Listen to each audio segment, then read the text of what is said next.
Welcome everyone to this amazing episode of the Jibber Jabber podcast. J-Mac, tell them why it's amazing. Because we have a very special guest this evening, slightly earlier than we normally do it, but these things happen sometimes. We have a real proper Hollywood producer on tonight. Now, the good thing about this show is over the years that we've been doing it, we've always kind of tried to focus on having really interesting guests on. It's at the point now where we're starting to really climb the ladder of the caliber of guests that we can get, and that's all thanks to you guys for watching, and thanks to the good reputation we leave with the guys that come on. So I'm looking forward to this. It's going to be it's going to be very. I love these kind of inside baseball conversations when you can talk to somebody who's so involved in the film industry that they can give you all the information that you would never think to ask as well. And it's going to be a blast. Did you essentially just say all our previous guests were shite? I did not. I said we're climbing the ladder. We're leaving the peasants down there. Absolutely not. And no, one thing you also notice is that Kevin likes to throw me right under every bus that comes by. Even the ones I can see coming a mile off. No, every guest that we've ever had on the show.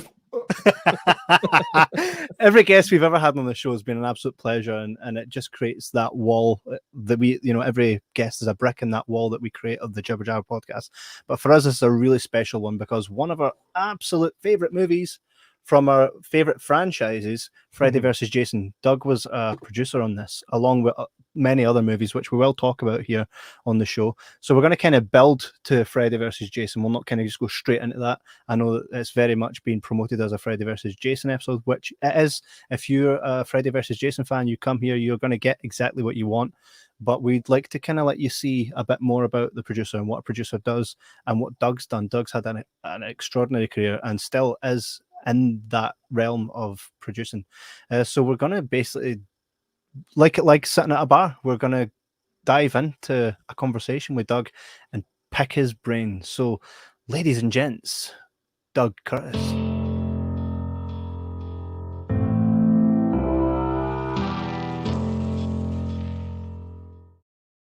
Welcome to the show, Doug Curtis. It's an absolute pleasure to have you. It's great to be here. Absolutely, it's going to be a great show for what we've got planned. So we're just going to basically, as we always do, talk to you about the role you've had. What kind of inspired you to chase that kind of career? Because it's not, like I said to you before, previously when we had chatted, it's not a career that you can apply for on the job site. It's not something that you learn in school. Anybody here want to be a milkman? Yeah. Anybody here want to go and work in retail? So who wants to be a producer? It's just not one of those things that happens. So we're just going to start there really. For you, what was your introduction to producer? Did you know you wanted to become a producer, or did it kind of just happen for you? I didn't know I wanted to be a producer. I knew I wanted to be a director. I started my career as an actor. I grew up in a little town called Dodge City, Kansas, which is where Gunsmoke and Wyatt Earp and all those shows began. But in high school, I decided I wanted to be an actor. It was during the James Dean era. After that, everyone wanted to be James Dean, and I was one of them. So just like James Dean, when I graduated from high school, I got on a train and went to New York City and studied with Stella Adler, who was the best acting teacher in the world at that point. But Vietnam came along, and that kind of interrupted everything I was doing. So college, it was going to be whether I wanted to be or not, because that would keep me out of the Army. I also got married, and it was in college that I really discovered what I wanted to do. I was lucky enough to have a big film class, like one of those 101 intros to film. It was taught by a very famous professor who'd written textbooks for film classes. And one of the things we had to do was go to a movie every week and write a review on a 5x8 card and turn it in. And I loved that. I mean, I loved movies. I grew up loving movies. We had 4 movie theaters in Dodge. My dad loved movies, so every time a movie would come to one of those theaters, we'd go. So I saw a lot of movies. So at the end of the semester, as I was walking out getting my final grade, he said, "Have you thought about a film, going into film, or as a film career somehow?" And I said, "Not really." And he said, "Maybe you should think about that. You really have an understanding of film that most of my students don't and haven't. And that was one of those moments, and everybody's got a moment in their life when it's like somebody turned a light bulb on. That was mine. And it just changed my life. And there was just happened to be a company in Kansas City, which was just half an hour from University of Kansas, where I graduated, called Calvin Films, which was at that time the biggest independent corporate film company in the world. 300 employees, biggest 16 millimeter lab in the world. And it's where Robert Altman started, and Richard Sarafian and Reza Badil, a lot of great directors, editors, Lou Lombardo, who cut all of Altman's early films. And I got a job there. I was going to make a film. I'd written a documentary about the about the unrest in the black community in Kansas City. And a football star with the Chiefs at that time was going to finance it. So I'd gone to Calvin and I said, I've got this documentary I'm going to do, but I'm wondering if I could would you guys give me the equipment to make it? Because I just don't have the budget to do that. They said, sure, we'll do that. So it wasn't long after that Curtis McClinton, he was the football player, said, actually, we don't have the money to finish this documentary. So I went back to Calvin and I said, well, I really appreciate you giving this equipment. I can't tell you how much I like that. He said, why don't you come to work here? I mean, another light bulb went off. And I went to work. It was a place where if they thought you were going to direct, you started at the very bottom. You started in editorial, which is not the bottom, but they started you cutting hot frames out of 16 millimeter films that hadn't been cut yet, just so you got your fingers on 16 millimeter film. Then you'd stay there for a couple months and you'd learn enough you could start cutting film. Then they'd put you in the sound department. And I spent a couple months in the sound department learning about sound and sound mixing and sound recording. It was amazing. Then I got in the camera department. I learned about camera. I learned about shooting. And an opening came up. The top director, producer there, Calvin decided to buy another company in Philadelphia, and they called it Calvin Philadelphia or some clever thing like that. They made this guy the president of that company. We were in the middle of a really expensive, high-profile documentary. And by that time, they really had a lot of faith in me. And they said, would you like to take it over and finish it? I did. It won a lot of awards. And boom, everything just changed. So within a year and a half after I started there, I was the top director there. Wow. And it just, that's how it all took off. It must feel like a real achievement to just kind of walk in the door and then a year later you're at the top of the game in the company. Yeah, I couldn't believe it. I mean, I just felt like the gods had smiled on me in a big way, and they did. But that's where I began to learn the craft of making films. I mean, I must have done, I don't know, 100 documentaries, corporate films, commercials, all over the country, and some of them in other countries.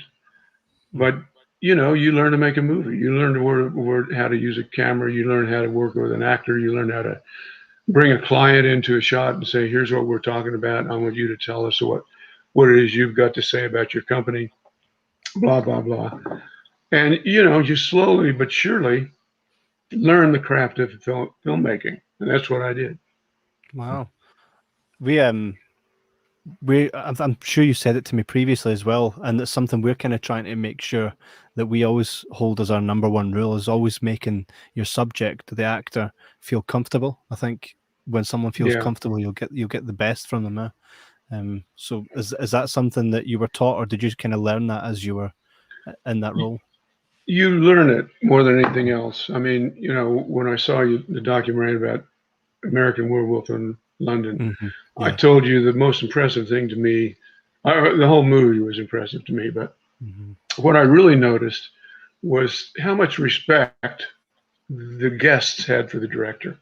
And that's what you want to achieve when you make one of those movies. You want to form a relationship with that person that's literally intimate. You want them to know that you've done your homework, that you really do believe in what they did, that you love it, or whatever it is you feel about it. And eventually they will start to open up to you, and they will start to believe that you really want to hear it. And that's what I learned very quickly, is that if you show the person you're interviewing or you're dealing with, whether it be an actor or a client or whatever, that he's the most important person in your world right then and there, they'll give you anything. That's what you have to learn very quickly. You can't be casual about an interview. You've got to go into it knowing what you're going to be talking about. As you guys know, you do this very well. Thanks. And then you've got to let them open up and tell you what they know and why it's important that you know it. Yeah. So that's one of the many things I learned making corporate films and commercials and all of those, and documentaries. Made a lot of documentaries. It's amazing that you managed to spot that from this documentary as well. I actually, I wanted to show you remember we were talking and I told you about the book. This is the book that the guys do. So this is Paul Davis' book. So him and Gary Smart and himself, it's Cult Screenings at Dead Mouse Productions. So this is the absolute, it's basically a documentary in a book. And that's essentially, I'm not surprised. Incredible, I'm not isn't it? surprised. You can just tell the amount of work and the amount of. When I saw the documentary, there was such passion in it. And I told you, I think you said he was thinking about a feature film. He had done it. I think he's done a few. He also played a part in Star Wars as well. Really? Yeah. He got to put a Wookiee costume on. And, oh, that's funny. So I mean, and that's a dream scenario for him as well. So I think you're right when you say that if you make a director feel comfortable, he'll give you anything. Yeah, that's true. I think he's going to make some really good films. I do. Yeah, absolutely. The guys, I mean, they work together. A guy called Gary Smart and his crew down in England, and Paul Davis. They all work together. They are producing some really good stuff that's not yet in the mainstream, but it will be. There's something to check out called Dark Ditties. That's something I really enjoyed.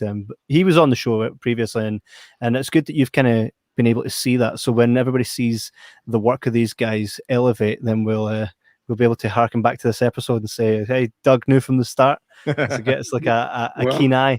You can honestly tell him that, because I do know that. Absolutely.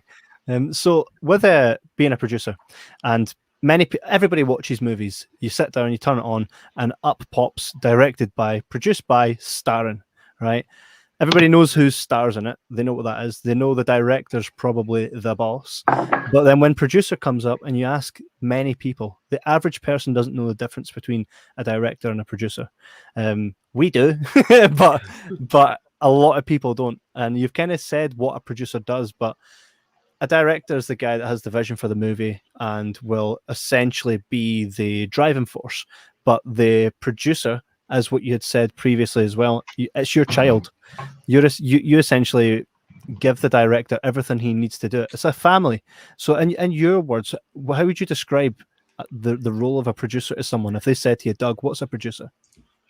Well, there's basically two kinds of producers. There's a creative producer, and these are the guys that make it possible for a director to make a movie.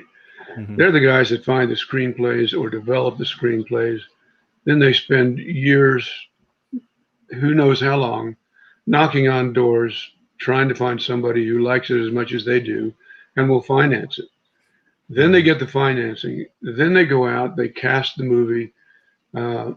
They find all of the elements they need to go forward with it, up to the point that they hire me.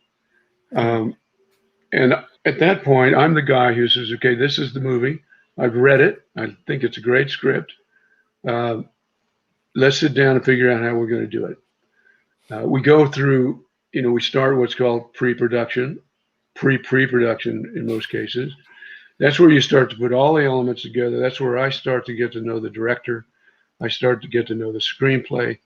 I get to know the screenplay well enough that I can do a schedule for the screenplay even before we start pre-production, just because I want to know how many days I think it's going to take to shoot it.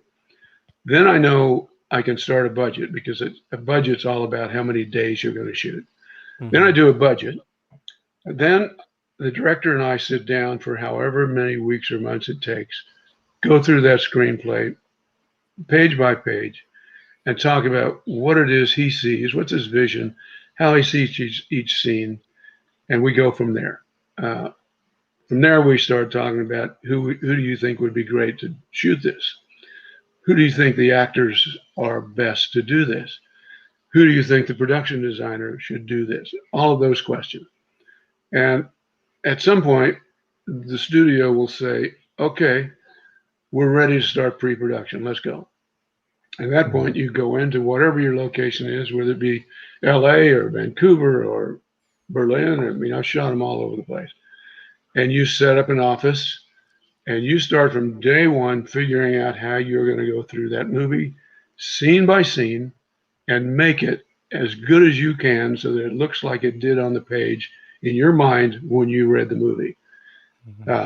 That's my job, is to bring those guys, all of those elements together and make sure that they and I and we can make a movie that can turn into Freddy versus Jason, hopefully.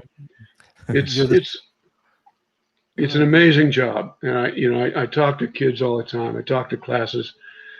I'm always trying to convince people, you should think about line producing, because it's not like directing a movie, but it is the only chance you'll ever get, including the producer. Except for the director, it's the only chance you'll get to be on set every day next to the camera, watching that movie being made. It's pretty cool. One of the first things you mentioned there was about kind of working out roughly how long you think it's going to take to make the movie. Now, obviously, that's something that you learn over time. I mean, what was it like the first time you were doing it, trying to kind of think, right, how do I work out how long this is going to take? It was hard because it's, the longer you do it, the easier it gets, because you've had so much experience doing it. I mean, you've got to have, to get to a point where you can actually say, this guy's as good as it gets, you have to be able to say, I made this movie that wasn't like this, but there were scenes like this, and here's what it took to do it. Because when you do a schedule, when you do it's a breakdown, they call it, you go through that screenplay, and there's two programs that everybody uses. There's Movie Magic Budgeting and Movie Magic Scheduling. And those two programs are what you use. You do a schedule, you go through every page of the scene script, and on every page, if somebody says, he pulls out his gun, you make a note, gun. You type that into the program, gun. Then you say, he pulls out a knife. Okay, there's a knife here. He gets in his car and drives away. Oh, there's a car.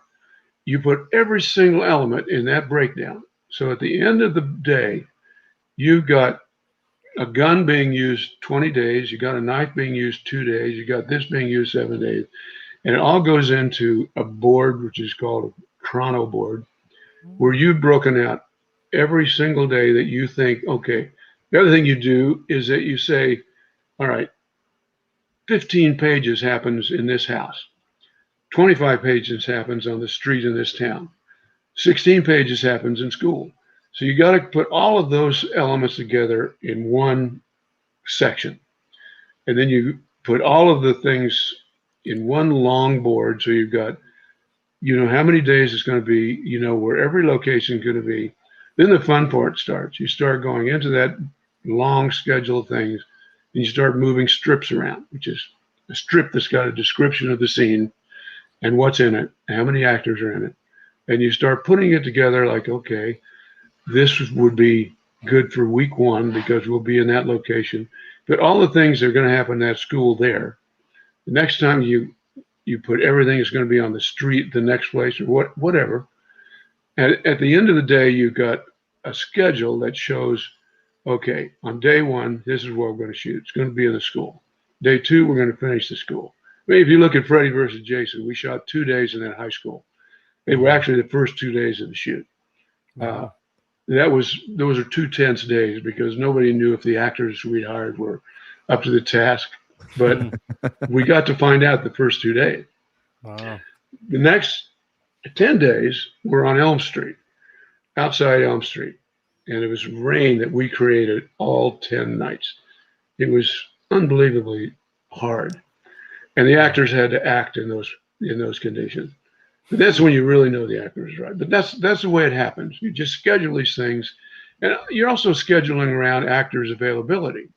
Because if you've got a star, like if you've got, we had Kelly Rowland in Freddy versus Jason, and she was a big star then. She probably still is. But there were only so many days she could work, because then she'd have to be on tour. And we scheduled it very carefully, but even if we scheduled it carefully, we'd be in the middle of a scene out of nowhere. Her manager would call me and say, "We really need Kelly tomorrow." And I'd say, "Well, you can't have her because we scheduled her for this location and we agreed to this a long time ago." "Well, it doesn't make any difference. We've got to have her." And that's the kind of problems you deal with when you deal with particularly music stars. But it's a trip. I mean, those are the kind of elements you got to deal with continually. And that's the fun of it. It's like a big Rubik's Cube of problems and solutions that you're trying to put together. Yep. There's something actually I've always wondered, right? And with you saying about the when it comes to, who do you think would be good for this when it comes to act and getting the actors for hire? I think to myself, right, we always see these actors that grow up. We grow up watching them, and they disappear. They're gone from Hollywood for some reason, right? So, for example, Brendan Fraser. Love Brendan Fraser. I've never seen him in anything bad. Then he just stopped being in movies, right? Now, say He's you're back. yeah. And As a character actor. Yeah, and I hope it goes as good as it always should have been. But see, here's the thing, right? When I look at Brendan Fraser, I go, of course I'm going to watch anything with Brendan Fraser. From a fan perspective, if Brendan Fraser's in it, I'm going to watch it, right? But is there a conversation that happens between a director and a producer where it's like, well, that person's on the out? Is there like a code? Is it a political thing? What makes someone of yesterday? What is it? Because it's not his acting ability. Do you know what I mean? Is there something like that when you get to the table that stops you bringing someone in would be really good at it? I don't know. It's a variable that nobody's ever figured out. I mean, sometimes it's an actor that just, they've caused too much trouble on the set. People say he's too difficult to work with. Sometimes they just become, their popularity goes down. People don't like them as much as they did.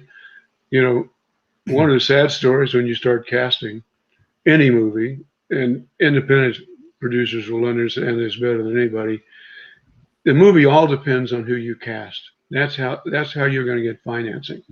You don't get financing until you got a cast that the studio or the financier thinks will attract enough money to make the movie, particularly if it's an independent movie in the foreign markets.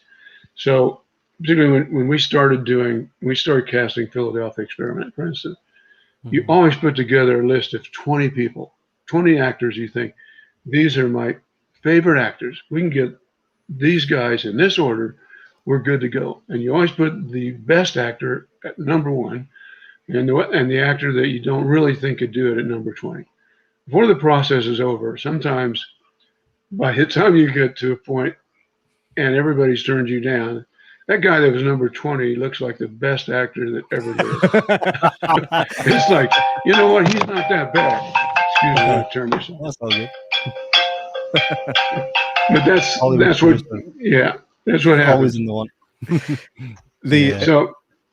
But Brendan Fraser, going back to him, he's had a couple of projects recently that he's great in, but I didn't even recognize him. He's put on a lot of weight. He's normally playing a heavy now, both literally and figuratively, but he's still a good actor. Absolutely. But what happened to him? Why leading man Brendan Fraser went away? I don't know. Did you see Russell Crowe in Unhinged? Yeah. Yeah, that's certainly a change of image. My wife, we were watching that. My wife said, "Is that John Goodman?" I said, "No, that's no, he's heavier than John Goodman." Oh, he is now. Yeah. Marv Dogger says Bob Shea had his cameo in The High School. Are you familiar with Bob Shea? Oh, there we are. Thanks for that, Marv. Well spotted. Yeah, just hearing you say You that. guys know who Bob Shea is. I know John Shea is. Bob That's a Shea. different guy. Bob Shea was the guy who founded New Line Cinema. Right. Yeah, and yeah. I know his face until now. 5 or 6 years ago was the CEO. Mm-hmm. And every movie was greenlit if he said, "I want to make this." That was the way it goes. Yeah, but Bob Shea started as an actor way back when. Right. And so almost every movie he made, or the studio finance, he had a bit part in it. The old And Stanley.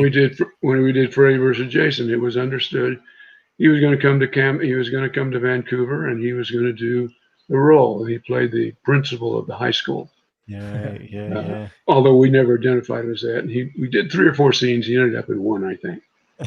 And when I did Cellular, he was in that as well. So yeah. New Line Cinema. He's a ham. It's one of these studios that I mean, we all recognize it when it comes up. You've got the celluloid, the celluloid reel, and the script. Now, they have made so many good movies over the years. I mean, just off the top of my head, off the top of my head, like Blade comes to mind. Cellular. Yeah, and the Friday movies. Friday movies, yes. Yeah. And yeah, it's every time New Line Cinema comes up, I'm like, yes, here we go. Yes. I know they're amazing. You know, the guy that was president for a long time, particularly when I did Freddy and Cellular and Shoot 'Em Up, he was a guy who started there basically as a PA, got into the music side, became president of music, and Bob Shea, and then he wrote a screenplay. Gosh, what was the name of it? It was Dennis Quaid. It was a time travel movie. Frequency. That's Frequency, one of my which I loved. movies. Frequency. I love that film. My dad loves it as well. It's such a good movie. Every dad loves that movie. Yeah. But he wrote it, and after that movie came out, Bob Shea said, "You're the new president." And now he's president of production at Warner Brothers. But New Line Cinema is part of Warner Brothers. So, they do make a lot of great movies because they got a lot of people that think great movies. Yeah, it's definitely, you get excited. I like to see the Lionsgate logo at the start. That always gets me excited. And New Line, definitely. New Line always for me is just Freddy versus Jason. That's always what I kind of harken back to, because that's when you first hear the merging of both the themes from Freddy versus that's right. Friday the 13th. Well, New Line Cinema, New Line Cinema made all of the Freddy films. Yeah, that's right. Yeah, which is, of course, you can't see them fully, but they're all there. The full every episode you have to kind of turn. I'm like, wait, I've got that. I know. It's funny when the first film was made at exactly the time we made Philadelphia Experiment. They were casting it at the same time. And that's the movie that really, really created New Line Cinema as we know it now. That franchise made them what they are. Yeah, we're definitely going to talk about Philadelphia Experiment very, very shortly, because that's one for me that I'd never seen it before. But then when I had watched it and I'd kind of gone back and looked at reviews and stuff, it is one that is very, very well regarded among the moviegoers. What movies for you growing up was movies that made you say, I want to make movies? What were your favorite? Because if someone asked me this, like I just say, if you want to talk horror, it's of course the Halloween series, it's Nightmare on Elm Street, Friday the 13th. Going to other kind of genres, the comedy things, not another teen movie. But when for yourself, what was it for you? What was your kind of movie? The movies I loved were dramas, basically. I loved Elia Kazan movies. I loved East of Eden. That was my favorite movie of all time. I loved On the Waterfront, Giant. I just loved movies that had scope and great acting. I still do. I still think that's the best cinema there is. But those are the movies that influenced me the most. And, as I grew up, particularly in the late 60s, early 70s, movies changed. That's when, the great young directors came along. We started seeing movies like the Dennis Hopper film, the motorcycle film. Easy Rider. Easy Rider. Yep. It just all changed, and that's when everybody started thinking about cinema in a different way. And then when Star Wars happened, it really changed everything. Star Wars was the first blockbuster. That's when people started lining up around the block, thus Blockbuster, to see it. That was the first big movie I saw in the theater. I saw it in Grauman's Chinese Theater, and it blew me away.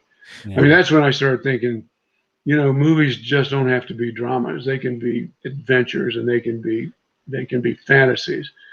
And sorry, were you a horror fan at all? Did you see The Exorcist when that came out in 1973? Oh, I love The Exorcist. I was not a horror fan. I'm still not a big horror fan, but I think The Exorcist is one of the best movies to this day ever made. Yeah. And I loved it. Yeah. It's a very scary one. Very. Profound comment of the week goes to Kevin. Yeah. Yeah, well, it was though, but it was so brilliant and so well directed. I mean, yeah.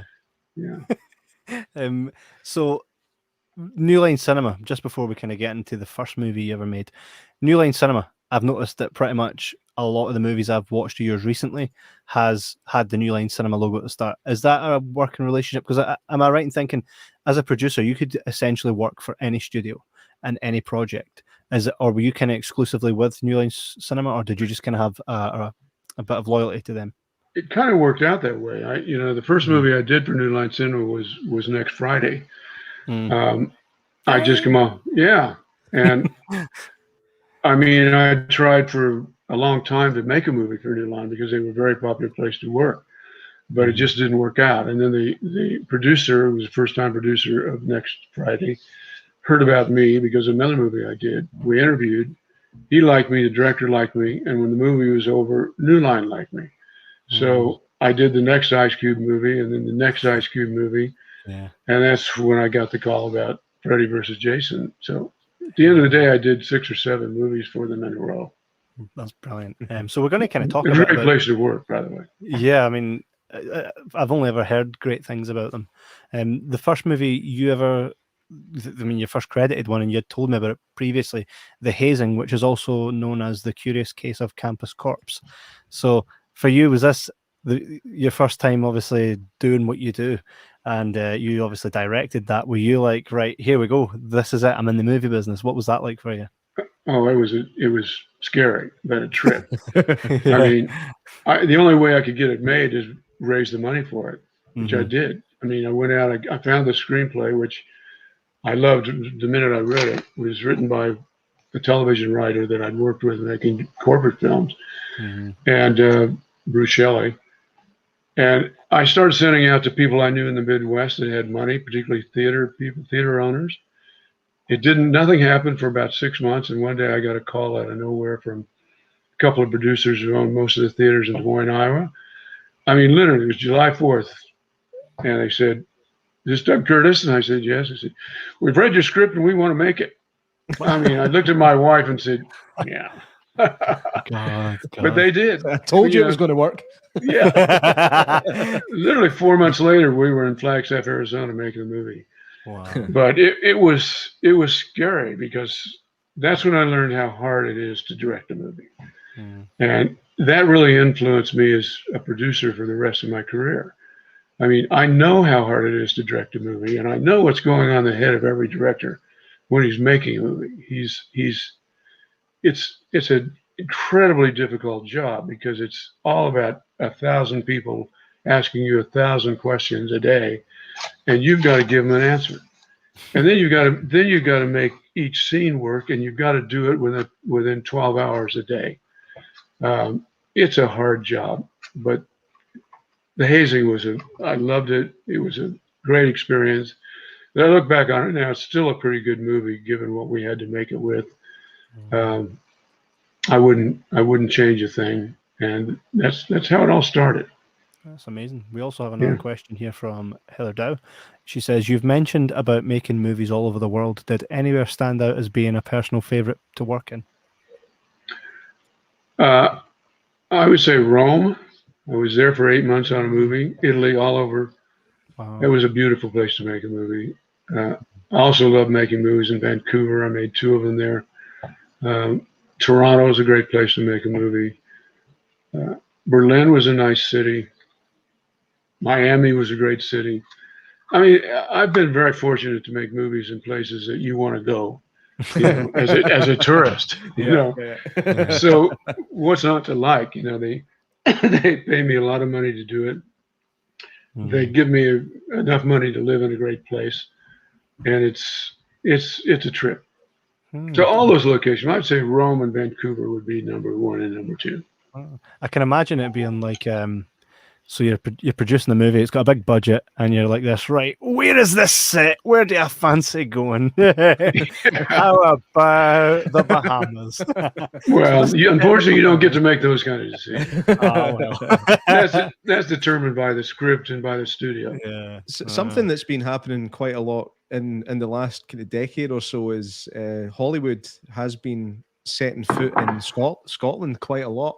When it comes to really big budget movies. Now, there's I think at the minute they might have finished, or they're still maybe filming something, but they were using Glasgow for Gotham City recently for the new Flash movie with Batman, and before that we had World War Z.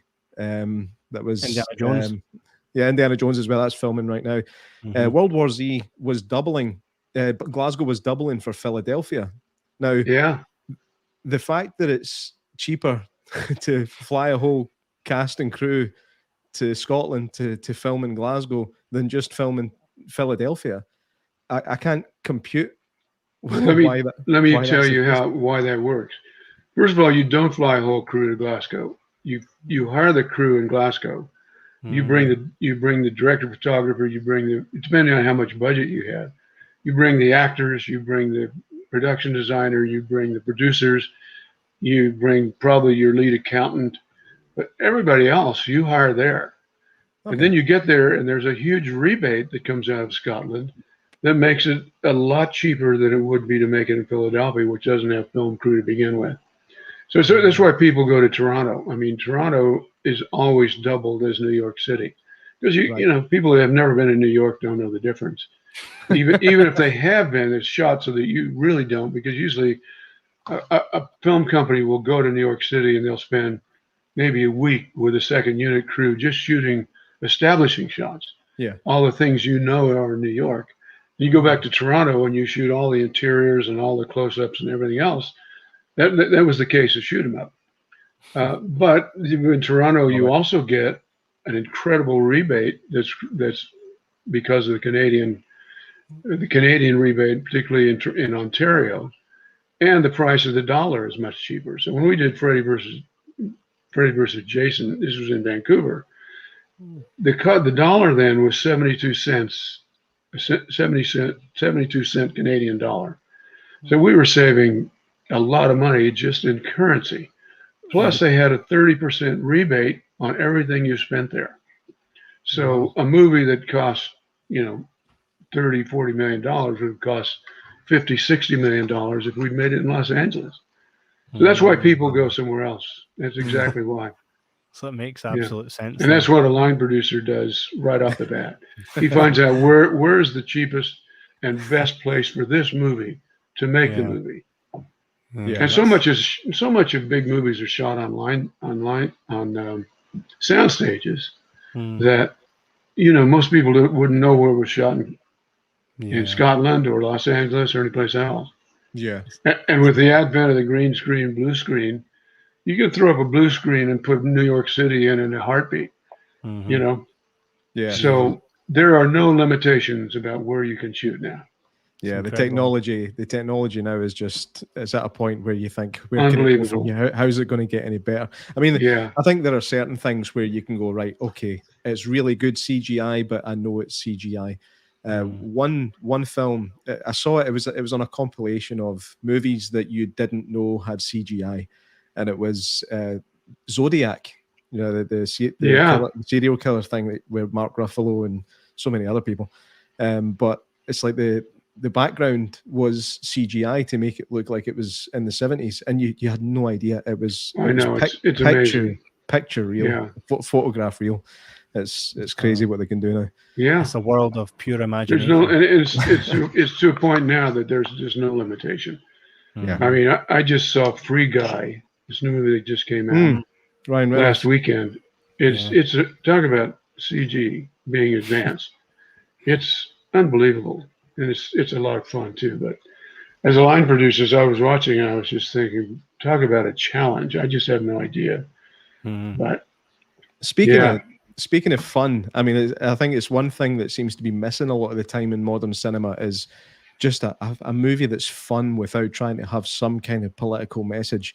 I mean, a movie like Freddy versus Jason, for example, it's pure fun. It's not trying to tell you anything that you don't already know in life. It's not trying to push some kind of agenda. Are you glad that you were kind of around for that era, making films where you can just make things that are just balls to the wall fun? Absolutely. I mean, I wish more movies happen. I mean, I think now more and more are, but I think everybody needs a laugh now, and everybody needs a fantasy, and everybody needs an adventure. So I think that's not gonna stop. But I did have a lot of fun making those movies.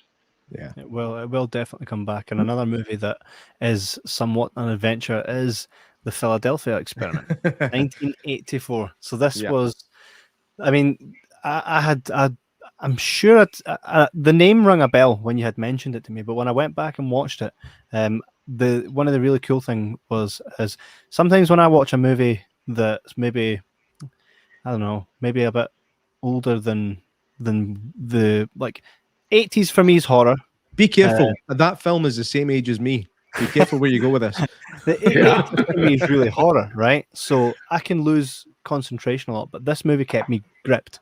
And it, it's just one of those. I kind of wish I'd watched it growing up so that I'd had more fond memories of watching it. But I know I'll watch it again at some point. I'm going to get the Blu-ray because you can actually get the Blu-ray. I think it's on Amazon. It's in German though. The cover's German, but you can get Blu-ray in English. I'm pretty sure. Fingers crossed. Yeah, but I know you can rent it on Amazon Prime. So the Philadelphia Experiment is essentially, depending on which way you look at it, a true story. I mean, when it was pitched to you, or how did you come about getting your hands on the Philadelphia Experiment? Well, at the time we were developing, I had a deal with a studio called Avco Embassy, which is a studio that did The Graduate. They did all of the early John Carpenter movies and Joe Dante movies. Joe Dante, by the way, was one of the guys that was going to direct the movie. But it took so long to develop the story that he went on to do The Howling. But John Carpenter had written, there was a book called Philadelphia Experiment written by Charles Berlitz. The studio bought the book, and Carpenter said, well, I like this story. I don't like the story, but I'm going to write a script about it. And he wrote a script that was totally not about that particular story. And he wrote himself into a corner, and he couldn't finish the third act. And he wanted to get on to Escape from New York. So he left the project. And Bob Ramey, who was CEO at that time, and my mentor forever, brought it to me and said, here's a script. It's not finished. I don't even know if you like it or you like the idea. There's a book. And I don't think the studio had bought the book, actually. So I read the book. I read the script. The script wasn't makeable. I read the book. I thought it was fascinating, but I didn't think it was a movie. So I said, yeah, let's develop something.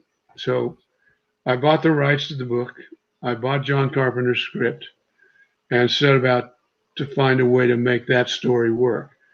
And for all of you who haven't seen it, basically it was a radar experiment in 1945 that the Navy was experimenting with, trying to make warships invisible to radar. And as the story goes, one day they actually made a ship not only radar invisible, but it disappeared, period, for about 12 seconds.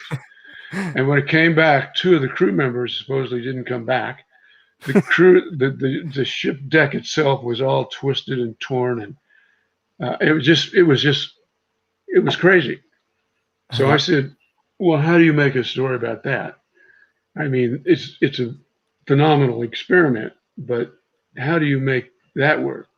So after a long time and 3 writers came up with the idea that what works is what happened to those 2 guys that didn't come back. What happened to them? So in the movie, they go forward in time to 1982, which is when we were making the movie. And they're all of a sudden, they're from 1945 to 1982, they're in this brand new world that they have no idea about. It'd be like from somebody going from 1982 to 2021. And they have to figure out how to survive and figure out if they can get back and turn this. In the meantime, this experiment is turned on a vortex that eventually is going to destroy the world. It's complicated.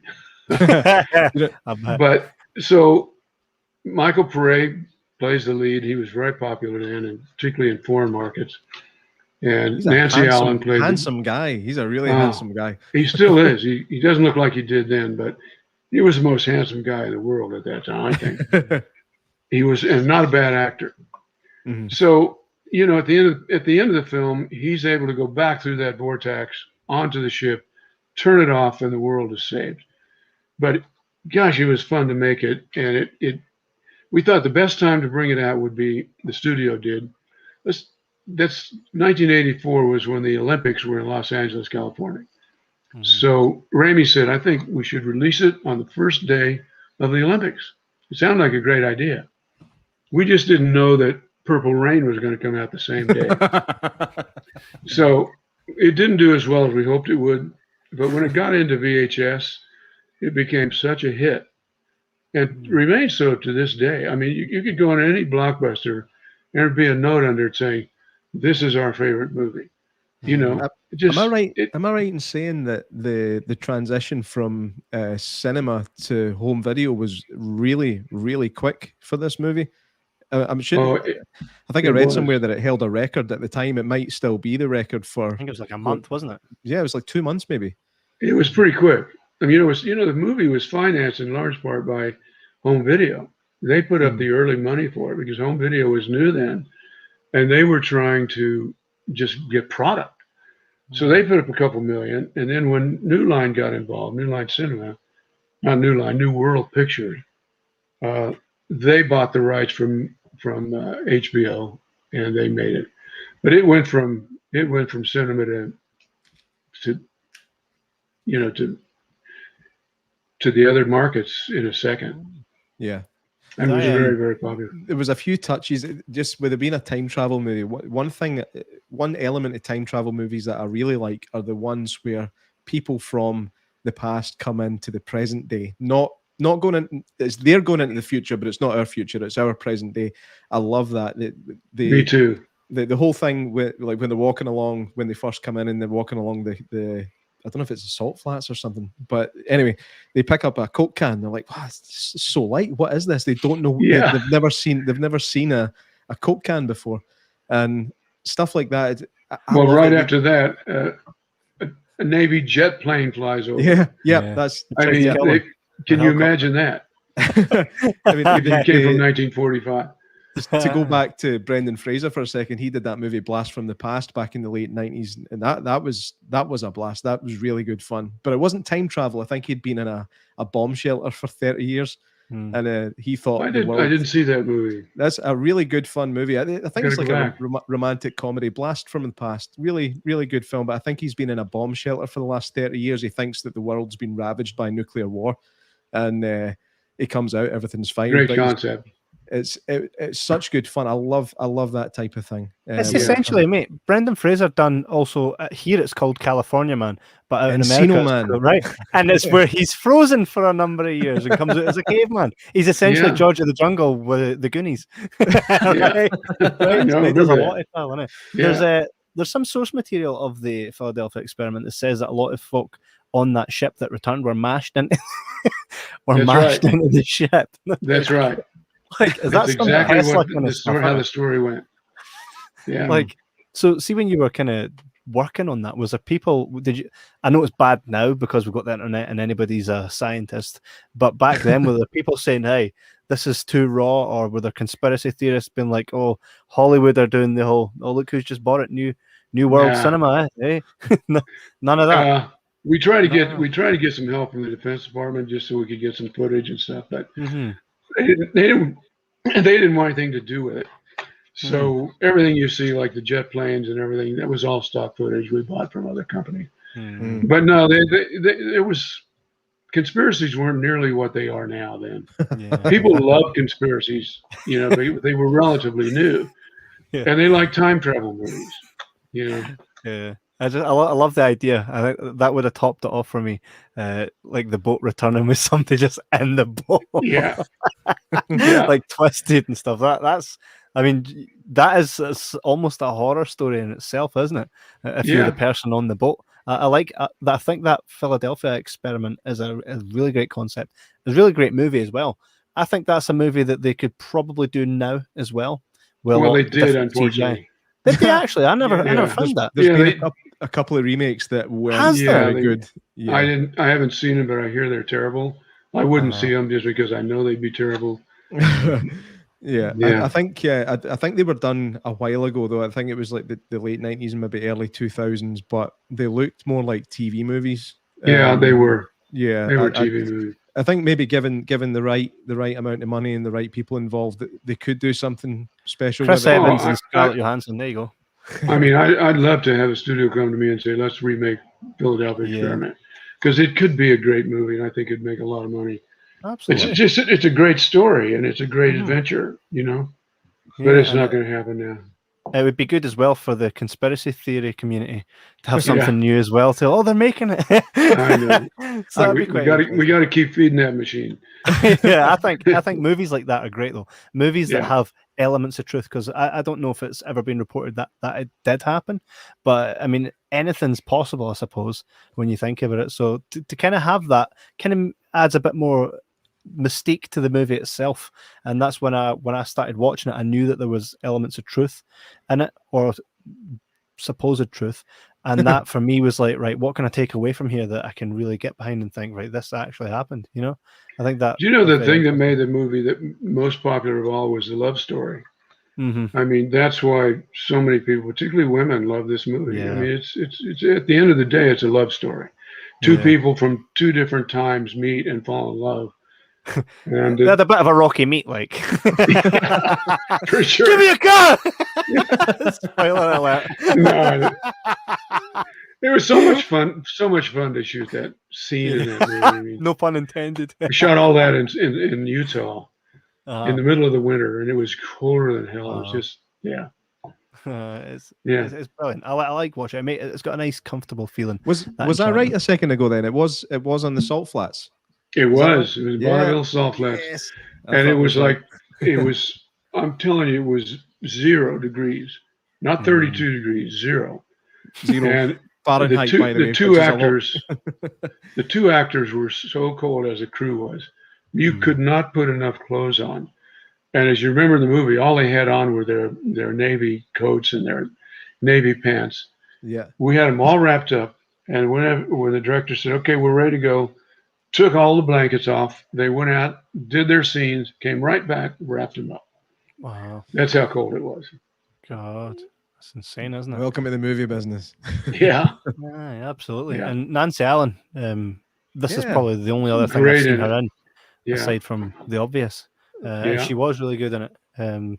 It was quite cool to see her. I don't really see her in much these days. She was married to Brian De Palma at that time. Or they just got divorced, but they've been married. Yeah. Nice. Brian De Palma, the legend. I would definitely recommend everybody to go and see the Philadelphia Experiment, and that's kind of that for you is like your first love. Yeah, that was my first kind of big movie. It had a real budget, and John Carpenter, obviously, he started writing the script for that, and he is credited as a producer on the movie. Did you guys have any collaboration there, or was it just because of the writing credit he got given the producer credit? How did that work? This is another thing how it works in the movie business. John Carpenter had a big name then. Of course, he still does now, but then he was a huge name, and he was huge in the foreign markets. So when we knew we were going to make most of our sales early on in the foreign market, one of the reasons we got Michael Pare, because he was so popular. But we also knew that if John Carpenter's name was on it, we'd have no trouble selling it. Mm-hmm. So I went to Carpenter and I said, okay, how much will it cost me for you to put your name as executive producer on the movie? We arrived at a price, and there you go. And that's it. That's how it works. That's it. He never set foot on the wow. set. Same way with Black Moon Rising. Wow. Right. Although he did write that screenplay and we rewrote it, but he never set foot in the script on it. Imagine your name being that powerful. That's crazy. I know. That's demigod status. Yeah. Well, absolutely. That's the way it works. I mean, a lot of times you see, Martin Scorsese's name on a movie. He doesn't really have much to do with it, but he believes in it. Mm-hmm. And his name on it, people will say, oh, yeah, that's a Martin Scorsese movie. Yeah. And you say, well, his name's on it, but he didn't direct it.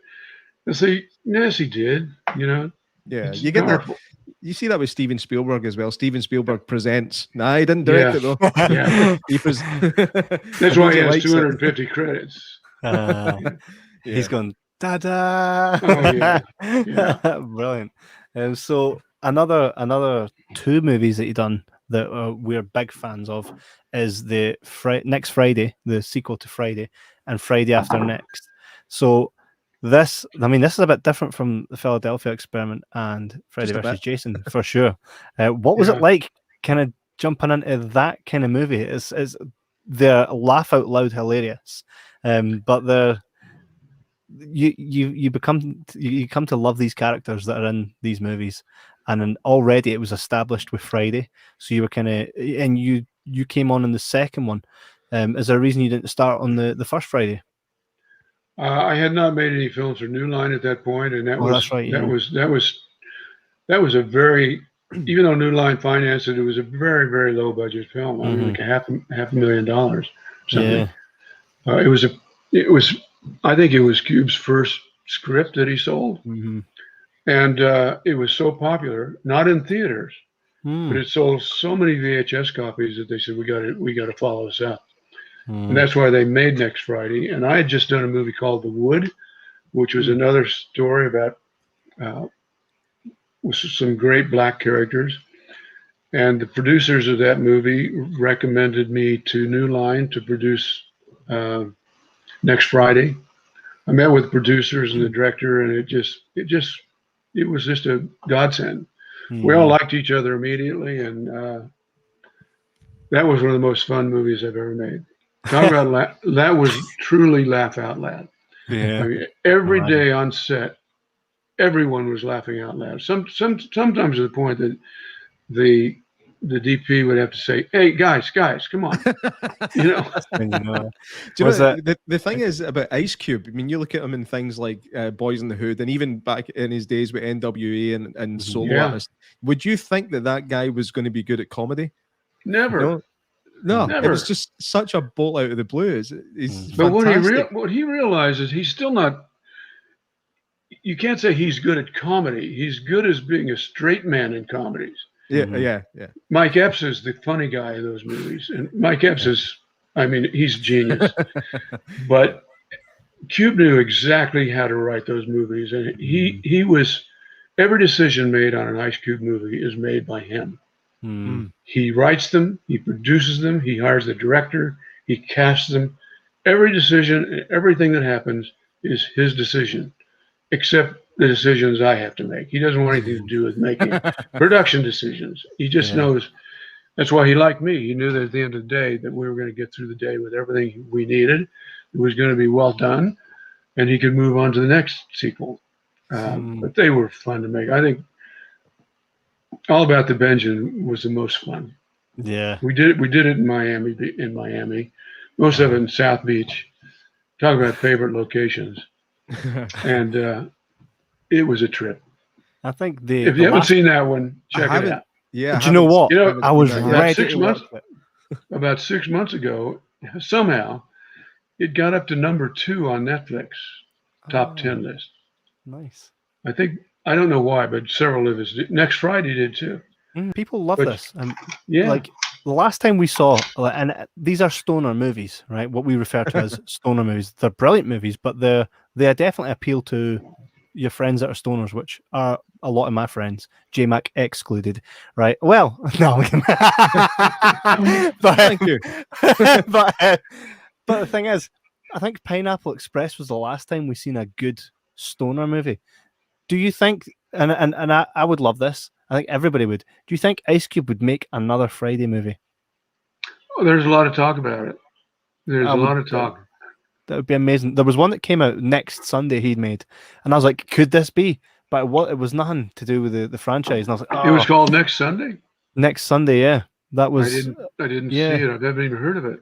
But it's nothing to do with that franchise. It just so happens to be an Ice Cube movie. And I thought that was it. It would be pretty cool to see Mike Epps and Chris Tucker and Ice Cube back. You know, could you imagine if Smokey came out and he's like now reformed, like and trying to better his life? No, I can't imagine it. It'd be funny though. There's definitely grounds there. Yeah, it's like, you know, when in Fast and Furious you had Vin Diesel and Paul Walker. Then in the second one, it was then Tyrese Gibson and Paul Walker. And then when you got to 4, you seen them all together. There was something magic about that. Oh, and yeah. I think that could be a great idea for like a 4th installment. But that Friday, I came across that movie when I had seen it late. I was kicking myself I hadn't seen it sooner, and then that introduced me to stuff like How High and Don't Drink Your Juice and South Central and all that stuff. Just proper, like we call them stoner movies, but they're brilliant because they seem real. The characters are all very, very much someone you know. Well, Next Friday was such a crossover movie too, though. Yeah, I mean, you didn't have to be a stoner to like that movie. Oh no, absolutely not. It's most of the audience are not stoners. Like for me, I'm not a stoner at all, and I love stoner movies. And they're held as royalty to actual stoners. I've got a friend who had an alien. It's an alien with a Jamaican hat and a pig. It used to sit like this high in his room, and movies like that were always on in his house. And it always reminds you of a good time. You never have a bad time watching a movie like that, whether you're high or not. So I absolutely loved that. So with that kind of thing, what was it like working with Ice Cube? Because at this point, he'd kind of made some movies at this point, and he's there. Superstar. He's a superstar. Yeah, he was there. Were you surprised as to how creative he was when you started working with him, or? Somewhat, because I didn't know him. I mean, I had no idea how much behind he was of all those movies and what involvement he had. But he was everything. I mean, he created the franchise and he ran them. But he's, after I worked for him 2 days, I was not surprised. And the great thing about working with him, Ice Cube, what you see is what you get with Ice Cube. He's exactly that character. He walks out of his trailer, that's who he is. He steps in front of the camera, that's who he is. He's created a persona that he will never change. I mean, it's been very successful for him, and that's the way it works. He's got the most iconic angry face I've ever seen on a human being. He does. It's great. I would never be like, I'd never like to be the guy that has to say, hey, and people love that. Could we change maybe this? No, I don't want to be that guy. I'm staying away from those eyebrows. J-Mac, you've got the exact same facial hair as Ice Cube does. No, I don't think it's quite as refined as his. He's got some thing. There's many differences between Ice Cube and me. Yeah, I see a few. So Chris Tucker, obviously at that point, were you involved in trying to cast Chris Tucker, or had it already been established that he was now going with the Rush Hour series? Chris Tucker, for some reason, didn't want to do the next one. Yeah, I don't know why. And then Rush Hour happened. Yeah, and it was such a huge franchise. I had read online that he declined it because at this point he was trying to he would become a born again Christian and wanted to. I didn't hear that. Yeah, I mean, it might not be true, but it's online. It must be true. No, I mean, we don't know if it's true. But then I think he was faced with Rush Hour or Next Friday, and this is what it had said on his IMDb profile. and then he had decided to go with Rush Hour and follow that franchise as opposed to the Friday because he wanted to get away from that. But well, let's look at it actually. Has Chris Tucker gone back to playing, how do you get fired on your day off? Like, has he gone? That's good, man. I spent a lot of time watching these movies. I can tell. Mine's is better, but I'm not going to do it. But He hasn't gone back. No, we haven't. So I suppose that. And Rush Hour was a huge success. I mean, absolutely. Think about it. If you had the choice between doing Next Friday and Rush Hour, at that time you would have said, "Okay, Rush Hour." Yeah. I mean, it was pretty clear to him. Yeah. Actually, just a little fond Rush Hour memory. No, at the end of every one of them, they show the outtakes. My favorite one is where the guy falls off the building and dies, and Chris Tucker goes, "Woo! You can go and be in Rush Hour 3." So my favorite outtakes ever. Yeah, I forgot. Anyway, enough about other people. no, it's I love it. And I'm glad Next Friday and Friday After Next exists, because when I first seen Friday, I thought it was just a movie, and then I seen there was 2 sequels. I was like, yes, 3 sequels. Well, 2 actually. Yeah. I mean, I suppose. All About the Benjamins might as well be a sequel. Yes, I need to see that. I need to see that now. I went to watch it the other day. I just I hadn't even. You'll enjoy it. I guarantee you. I hadn't heard of it until I was reading your seminar stuff. I watched one scene. And then I had to turn it off because I had other stuff to do, and it was Ice Cube breaking through the door, and the guy's burned a hole in his money, and it looks, and Ice Cube's like, "Read, motherfucker!" Oh, it's a lot of fun. That's a movie that you'll enjoy. Yeah, absolutely. I can't wait to actually watch that. That's going on my list. I've got another question here from Heather Dow. Can you hear the words that are coming out of my mouth? It's Chris Tucker. Chris Tucker. Oh, love Chris Tucker. There you go. Brilliant. So we're going to talk about another movie that you had done in 2004. This, for me, I had thought I'd seen it before, but I rewatched it and was like, I vaguely remember, but I'm glad I rewatched it. Cellular. Now, just looking at that DVD cover, you look at that and assume that it's just an action movie, but it's so much more than that. It has the elements of, like I'd said to you previously, like imagine American Pie meets an action movie with a bit of suspense and thriller. Would you agree with that? That'd be quite accurate to say that. Yeah. I never thought the cover sold the movie very well. It makes it look very so dramatic. much more. Yeah. Do you? It is dramatic, but there's so much more too. So, as a producer, do you ever get a say in how the marketing is done in regards to the poster and stuff like that? No. Not as a line producer, no. Right. Okay. That's what the producer does. The creative producers have all the say in that. Yeah. Because it looks too serious. It looks very serious. It's pretty serious. Yeah, I think there's elements of it that I think for me they came across as quite funny. It's like, again, dark humor, and William H. Macy as the kind of action hero at the end. Like I love that. No, I know. And Chris Evans is great in it. I mean, that's first I've never heard of Chris Evans before that movie. Yeah, but he was a terrific actor and such a good kid. I mean, he's a good human being. That's pretty cool. I mean, I instantly was like, yes, because I had noticed that Eric Christian Olsen and Chris Evans was in this. And one of my all-time favorite movies is Not Another Teen Movie, which is like a spoof on teen movies. And they're both in it, right? So when you hired Chris, did Eric come as a recommendation, or was it just so happened that it was just by chance? I had very little to do with casting the movie. As a line producer, I'm glad when casting like that happens, but that happens in, I'm in a different location when that's happening. I see. Looking at the cover, I did think I was coming to something a bit different, but when I watched it, I was thoroughly entertained. I really enjoyed the movie. Chris Evans is great. I thought he was brilliant in it. So there's a who's who. Like every actor you see in there, you're like, I've seen him in something. Yeah. I've seen her in something. Jason Statham. I mean, he had a lot of great cast. Yep. There's Jessica Biel. There's and again the pairing from Not Another Teen Movie, because for me, right, when I saw Captain America, I was like, oh, there's Jake from another teen movie. I'd only known him as Jake, and that's for me will always be where he's from. So it was great. It was great to see that.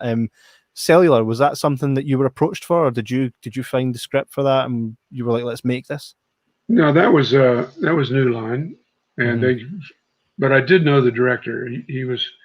I lived in Malibu. He lived in Malibu. We had become very good friends. We actually went to the same gym together, and remained my best friend till the day he died, unfortunately. But you know, when they got the screenplay, he had just done Final Destination 2, which to this day I think is the best Final Destination. 100%. 100%. They always have, directors have some say in who they want to line produce it, and he wanted me, and I was so happy to get the job because I've never had so much fun. Yeah, it was definitely something. Was there any big challenges in regards? Oh, everything was a challenge. Yeah. I mean, you know, we shot last 15 minutes and the first 10 minutes all take place on the Santa Monica Pier, which getting that Santa Monica Pier, you know, all those vendors to say, okay, yeah, you can shoot and I'll close down my business. Unbelievably difficult. So no, it was all tough. And all the action was on the streets of LA. So we had to shut down a lot of LA and much of it right downtown LA. So how far in advance do you have to organize that with the set? Oh, a long time.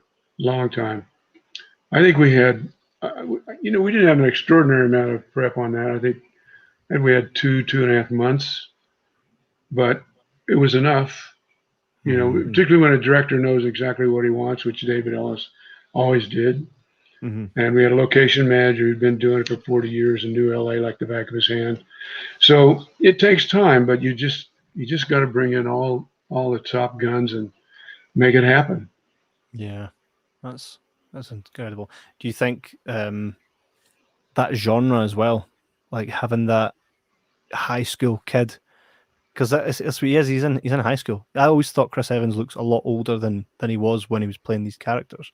Do you think that genre, because we don't see that anymore, we don't see the like American Pie and stuff, we don't see that much anymore, and we don't see like movies now, Fast and Furious, they're all action movies with people with SWAT guns and stuff. It's not like your everyday kid that goes to school that happens to come across something that's already going on and get involved and mixed up in it. Do you think that would be cool to see that nowadays? I think it would. I think it's just like everything else in movie business. It's just gone a different way. Everybody wants CG. They want big characters. They want everything but that kind of movie. That's almost too traditional now. Yeah. I wish they'd come back. Yeah, I mean, I've got very fond memories of a film that I used to love when I was a kid. It's little known over here. I don't know how well known it is in the States, but over here it was called Teen Agent. I think over there it's called If Looks Could Kill. It's Richard Grieco, and he's a high school student that ends up being mistaken for a spy, and it's just really good fun. And yeah, I wish movies like that would come back again, where it's the kind of hapless youth that gets involved in international espionage. These things are just fun to watch. Obviously, Cellular is more of a kidnapping thing, but it's a lot of elements to that. Also, I love things that are against the clock. I do too. I love click and clock movies. Yeah, it adds ticking clock movies. Element of suspense is there from 15 minutes in, bang, you're in that with the ticking clock, and I love that. I think it can be used, it can be overdone, like cutting the wire when the bomb's got 1 second left to go and stuff like that. But I think it's no, I think that's a great genre. I just saw a movie called The Vault. It's shot in Spain with what's his name? He's the actor in The Good Doctor. He's British. God, his name escapes me. Nicholas Hoult. No. No. But check it out, The Vault. Just check the cast, and it's. I should do it right now. It is one of the best clicking talk. Freddie Highmore. I always mix those two up. Nicholas Hoult and Freddie Highmore. I don't know why I mix them up, but I always do. No, he's great in it. He plays a genius in this one, but he doesn't play a retarded genius or anything else. That's the wrong word. I mean, he plays a flat out genius that just come out of Oxford, and he solves a way to rob a bank. It's a great heist movie and a great ticking clock movie. So check it out. Yeah, bring Definitely them back. Bring them all back. Yeah. One that everyone needs to check out if they haven't already, which I'm sure most people have. And this is the last kind of movie we're going to chat about before we get to Freddy versus Jason, is Shoot 'Em Up in 2007. Now, I saw the promotional stuff for this, and I'm sure I saw it years ago, but I revisited it again recently. Shoot 'Em Up, it doesn't, from what I saw in the promotion, it doesn't, like I say, I don't think the images and how I kind of viewed it gives justice to what it is and how much actual real creativity goes on in that movie. Shoot 'Em Up for you, was that so I know a bit about the background here. The director actually, and I want to know if you actually saw this. Apparently the director had sketched, like scene by scene, like hundreds of different sketches and put it together on iMovie so that the movie could visually be seen. Is that something you got to look at when you got involved in the project? That's how the project got made. He came. Michael Davis is the director, and he's brilliant. He came out of the storyboard world. That's what his day job was. Right. Yeah. He'd made 3 ultra low budget comedies, which you look at Shoot 'Em Up, you say, how could he have done that? But he put together. He storyboarded every action scene in the movie, and he had 16,000 storyboards. Put it into an animatic that was about 10 minutes long. Took it to New Line. Bob Shea saw it and said, let's make this movie. That's how it got made. I think you can see it online. If you can, you'll be blown away. I saw clips of it, yeah, and it was just like it's like a Take on Me video. Right? Yeah. Almost. It was incredible. It's talk about a comic book movie. Yeah. There was no comic book called Shoot 'Em Up, but it was done like a comic book movie. Every single frame in that movie was storyboarded. And every shot we did had a storyboard that went with it. When we were pre-production, this was when I realized you need a lot of pre-production for a film like this. And we had 14 weeks, and the first 6 weeks we found all our locations, and then we broke for Christmas, and everybody came back to LA. And when we came back, we had 8 weeks just to prep the movie, and every day of that 8 weeks, Michael had what he called school, SKOOL, where, the production designer, the DP, the visual effects supervisor, me, the first AD, would go into a conference room, and Michael, on a whiteboard, would say, okay, this is what happens in this scene. And he would draw it, and he would say, this is the angle, this is what the actor sees. And the DP would be writing. Peter Powell was the DP, by the way, who won the Academy Award for Crouching Tiger. Most brilliant DP I ever worked with. He made notes. At the end of each one of those notes, he went back. He diagrammed each of those scenes, figured out the lighting for each one of those scenes, so that by the time we started shooting that movie, every single scene was pre-lit, and every single scene we'd walk on a stage or a location, we just take a storyboard. All the storyboards were on a cork board by the director's chair, so that everybody could see, here's shot 1, here's shot 2, here's shot 3. It was like just shooting a puzzle. Wow. It was unbelievable. That's insane. And we did it. We shot the movie in 11 weeks, 55 days.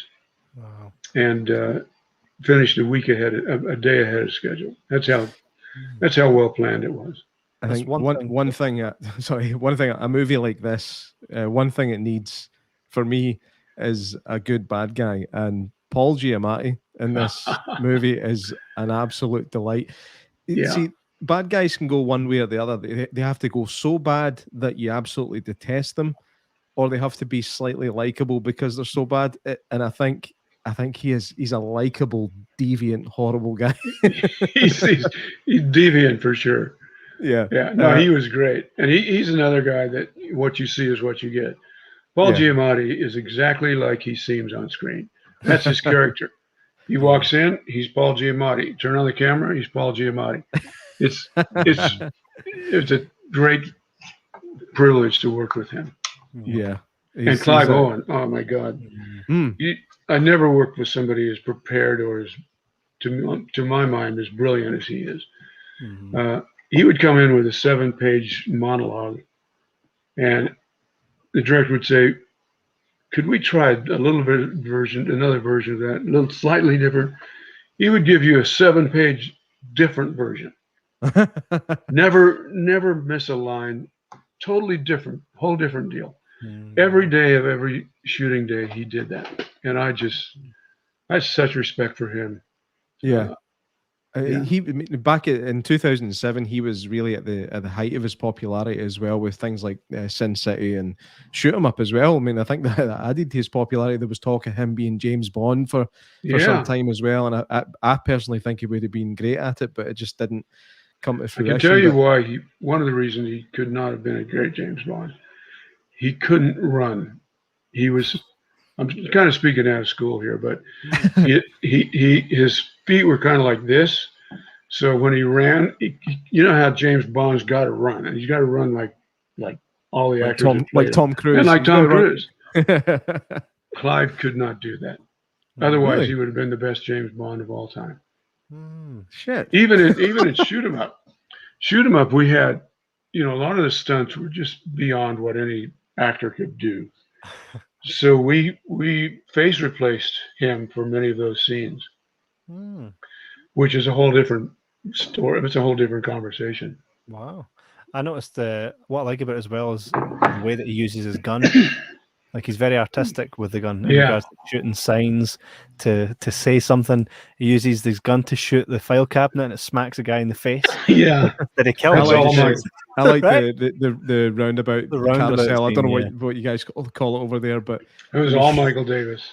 It's amazing. And was it his idea to get Paul Giamatti to grope the dead corpse? Oh, of course.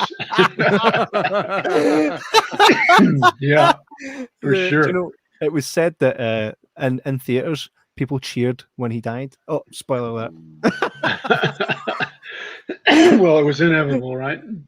Right. Absolutely. He's got to die. He's a horrible bastard. You got to kill this guy. I like as well how no one really knows anything about Clive Owen's character. They're just they know his name's Smith. He's there. He gets caught up in something, does what he needs to do, and that's it. You don't. It kind of reminds you of like an old Western. The guy's just there, deals with stuff. There's a little bit of exposition about it in the middle of the film, but it goes by so fast that most people miss it. Yeah. Need to rewatch again. I always thought there's a story behind that carrot. Yeah. I never knew that story. I'm not sure Michael Davis knows that story. I really liked Shoot 'Em Up. It's again one of those really, really fun movies. Is there any really funny stories on set that you had filming? I can imagine there have been something. Every day was a challenge, but every day was fun because the actors were so willing to do anything. Even Monica Bellucci. I mean, whatever you wanted her to do, she'd do it. But there were so many things that, when we were in prep, I'd just think, how do you possibly do this? Like, there's a scene where he comes down a rope from the top to the bottom of this warehouse, killing how many people I can't even remember with an AK. And I thought, I don't know. We may have to modify this. We didn't. We figured it out.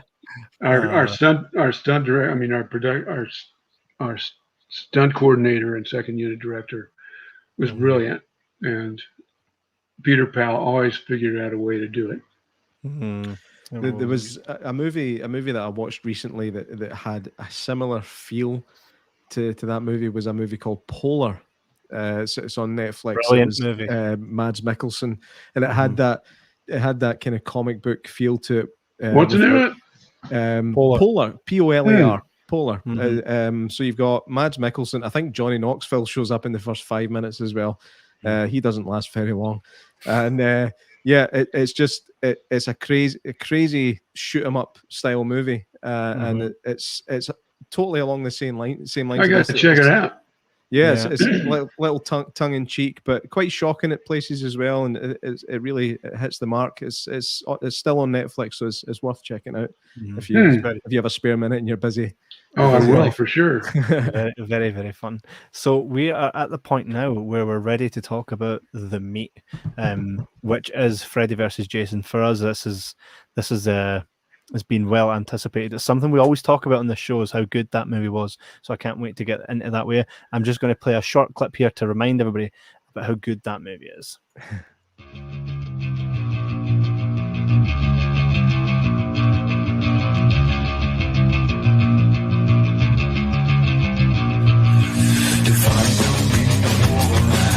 To me, it's only doing more. I feel the heat coming off of the blacktop, and it makes me want it more. Because I'm hyped up out of control. If it's a fight, I'm ready to go. I wouldn't put my money on the other guy. If you know what I know that I know. It's been a long time coming, and the tables turn around. 'Cause one of us is going. One of us is going down. I'm not running. It's a little different now. 'Cause one of us is going. One of us is going down. Man, I want to watch it again. I want to watch it again. It's such good fun. Mate, Yeah. if I would say to anybody, like, see if I met someone tomorrow and they were like, never seen any Nightmare on Elm Street movie, never ever seen any Friday the 13th. I always hesitate to call it Friday the 13th because I always think of that as the original one with Pamela Voorhees as the killer. But I'd never seen a movie with Jason in it. I would suggest them specific movies to watch, and that would be the crescendo. That would be the crescendo moment, as Freddy versus Jason.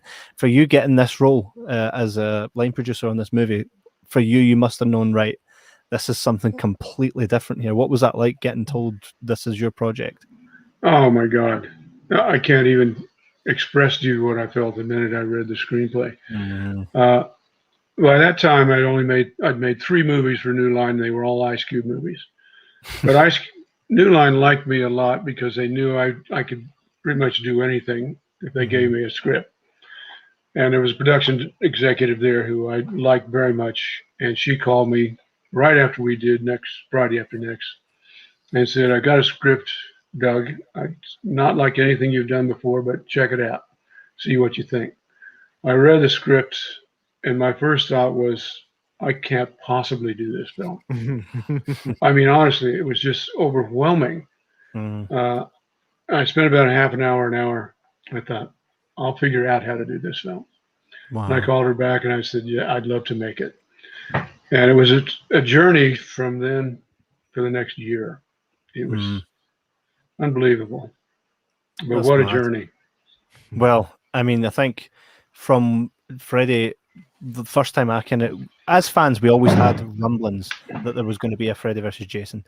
They kind of confirmed that. I think it was New Line Cinema had brought out Jason Goes to Hell, which at the very end of it, even here, look at this, right? At the end of it, even in the cover art, it's hinted upon. Right, so they were feeding us. They were preparing us for Freddy versus Jason. It was one of those comic book lores. We'd love to see it. And then right at the very end, Kane Hodder, the only man ever to play Freddy and Jason in the same movie, his hand comes out as Freddy, grabs Jason's mask and pulls it through the sand, and then you hear that Freddy laugh. I was like, "Here we go!" And so that had me ready for it. And I think this was some way. We were always hearing, "Oh, it's going to happen. They're doing it." Nah, they're not going to do it. It'll never happen. It's going to happen. New Line have bought rights to Jason. Now, I know from reading the book, which I know you've read yourself, Doug, hasn't you? Slash of the Titans by Dustin, who will be coming on the show at some point. That book is very insightful in regards to how much went into that. In regards to New Line had purchased the rights to use Jason Voorhees, but not the rights to use Friday the 13th, which is why we've got Jason Goes to Hell and Jason X. Because if I'm right in thinking, New Line had contractually to put out Jason movies, and because it took so long for Freddy versus Jason, they had to kind of segue off and make these other movies. Were you privy to any of these conversations while working with New Line? No, Paramount actually owned the Jason franchise. Right. So it was New Line and Paramount had to get together and figure out how to do this. And Sean Cunningham, of course, was a big factor in that because he created Elm Street. I mean, Jason. Mm-hmm. But it took as you know from the book, it took 10 years just to come up with a screenplay that finally got made. So by the time I was involved, the screenplay was finished and everybody was happy with it. And off we went to make it. Do you find that when studios come together, is there a lot of kind of button heads at the beginning, or do they come together with a vision that they're going to create something? Or... No, they never have a vision. It's all about the money. It's the numbers. Do you know, it's something that I never appreciated or never even thought about probably until I was in my early to mid 20s, was the fact that movies, although they're made to entertain, there's a massive business behind it that is just probably sickening at times. What's been the kind of worst experiences you've had in the industry and trying to bring people together, or just trying to get something made, but it's just giving you nothing but headaches? I haven't had too many of those experiences, to tell you the truth. I got into line producing fairly early in my career, which meant I was a producer for hire. So one of the reasons I got into line producing as opposed to producing is I just got tired of trying to get somebody to say yes to a movie. It's the hardest thing you can do. You find a screenplay, you love it, you say, okay, somebody's going to like this movie. You take it out, you knock on a lot of doors, you take it to studios. Finding somebody that actually likes it as much as you do is, it's like 1,000,001. Yeah. So it's tough. But fortunately for me, I didn't have to go through much of that. Oh, that's impressive. Considering the length of your career, it's almost a miracle that you've not really had any. Yeah, it is. I feel very fortunate. Yeah.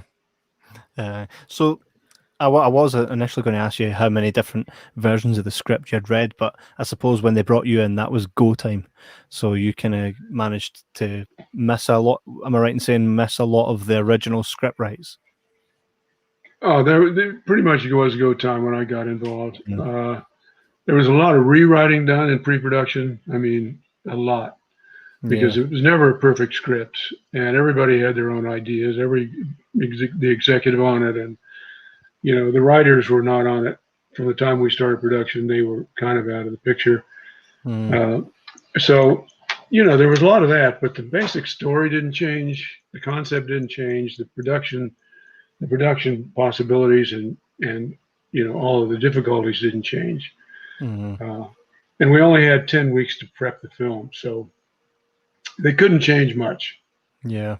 They couldn't say, okay, we want to add a new sequence, which they tried a couple of times. And I just said, no, too late to do that. See, I think that's what it needed. It was someone just to go, no. Yeah. Well, that's my job. That was a question I had written down for you, was something that I read it in some of the notes I was reading in preparation for this. Having to bruise people's egos every now and again. How does it feel to have to be that guy that has to kind of go, no, we're not doing that, or just shooting something down, telling somebody no? I mean, what's is it difficult, or do you find you're just like, no, this is business head, let's go? It's kind of a fine art, to tell you the truth. What you learn early on as a line producer is you never say no. You always say, let's find a different way to do it. Yeah. Because if you say no, I learned early on, if you say no to somebody, you've lost them for the rest of the movie. They don't want to hear no, particularly really creative people. So I always try to find a way to say, well, we can't do it that way, but how about if we do it this way? Right. The only time I say no is when somebody says, we need to go, I need another angle on this shot, or I need this variation, or I need that. I'm a director. I know they don't need that shot, and we're already into, the 12th hour of the day. Or when somebody says, I think we're going to have to come back tomorrow to get this, that's when I say no. That's, those are the kind of decisions that are not hard to make. But the other decisions about, can we do this or do that? You always want to say, well, right now it's not possible to do it like that. But we can find another way to do it that might be just as good. And that's what I do. That's always been my methodology. Yeah, sometimes it works. Most of the time it works. I think that's probably one of the greatest qualities to have as a people person and a very you have to have that if you're going to succeed as a line producer. Yeah, you hear stories of people like producers and directors on set screaming and shouting. I mean, we've seen the old Christian Bale actor and Tom Cruise freaking out. I love that clip. And that's not the way he is, by the way. Wow. That was a guy dealing with a lot of incompetence around him, and he just blew up. Yeah. So, and can you understand the pressures and the struggles as someone that's always on the set? Do you understand where he was coming from? Yes, I do. I absolutely do. He had a cameraman wandering around with his light meter in the middle of a very intense scene, and the director talking to somebody else behind him, and he just blew up. He said, "That's not the way we do things." This is again, it's a problem with things that are presented to the public out with the situation they're actually in. The public jump on the bandwagon of, oh, what an asshole, what a tit, whatever. But at the end of the day, these people are trying to do a job that somebody is stopping them from doing as good as they can. And things get heated, things get kind of. I mean, I can't imagine how I would feel if somebody was getting in the way of me doing what I'm trying to do. No, you get it if somebody's eye line is an actor. Yeah, particularly like Christian Bale, who's a great actor, and somebody's got the audacity to bring their light meter over in front of you and look like they don't even care what you're doing or why you're there. There's not an actor in the world that's not going to do exactly what he did. Yeah. So that's he got a really bad rap for something that he should have done exactly what he did. Yeah. I feel the same way about Tom Cruise's recent kind of outburst. I mean, even that outburst, it wasn't an outburst. No, he was just telling like it was. Guys, put on a mask or you're fired. Yeah. I mean, it was as simple as that. He was trying to keep the movie. He was trying to take care of the movie and the crew. No, those things happen, and they never are seen from the point of view of somebody like me who knows what happened and understands why they happened. Yeah, I think it's another reflection of the current generation that we happen to be dealing with. But that's just me. That's another story. Yeah. So with even in line of what we're just kind of saying there, were there any big challenges for you on this? I mean, this was obviously it's a big movie, and you're not only up against your usual kind of challenges. This is Freddy versus Jason. You've got the backlash of there wasn't any backlash, but you've got the possibility of that if everything isn't done the way it can be best. For you, was there any real big challenges that you kind of came up against where you were like, right, this is I've not kind of faced this challenge on set or even pre-production, post-production? Every day on that movie was a challenge. Every day, Ronnie surrounded himself with a crew that was unbelievable, and I had a lot to do with that. But we had people like Fred Murphy, who was the DP, and John Willett, who was the production designer, and I mean, these guys are brilliant. I mean, John Willett is almost as much responsible for this movie visually as anybody else. I mean, for instance, just to show you how lacking the screenplay was in telling us what to do and where to go. That boiler room scene, you know how complicated that is and what happens, all of the action that happened. On the page, you come to that scene and it says, "This is the day, Clash of the Titans," period. There's a little dialogue. I mean, the dialogue's all there, but it has no description about what happens or what they're doing. It has no description of the room, no description of anything else. So in pre-production of that movie, we had meetings just like we did on Shoot 'Em Up every day of every week for hours at a time, and we've just concentrated on one sequence, like the Boiler Room or Jason's World or whatever. And everybody would say, well, what if we did this? What if this? How about this? Literally, it was that kind of spitball sessions every day. And John Willett would invariably be the one that would go back, and he'd come back and he'd say, okay, I figured it out. How about this? And it would usually be that. Wow. But then everybody had to make that work. Fred Murphy had to shoot it, and the visual effects supervisor had to make it happen, and stunt coordinator had to make it happen. I mean, it was a collaboration. Those kind of movies, the kind of movies we've been talking about, are total collaborations. Everybody has to be their best, and you've got to surround yourself with the best. Because it may be called a director's medium, and it is, because it's his vision at the end of the day. But he's surrounding himself with people that are just as talented in their own right as he is, or she is. So on a kind of personal side of things, I mean, did you spend much time talking to or being with Robert Englund? I met the guy one time at a Comic-Con, and he was one of the nicest encounters I've ever had with a human being in my life. The guy, I'd paid to have an autograph. Okay, you know how these things work. I paid to have an autograph, and when I got up, I said, "Listen, I know I shouldn't do this, but is there any chance my girlfriend could take a photo?" Yeah. And he was like, "Yeah, no problem." And his handler or his manager was like, "Yeah, you can't do that." And he went, "Fuck that, I'm taking a picture."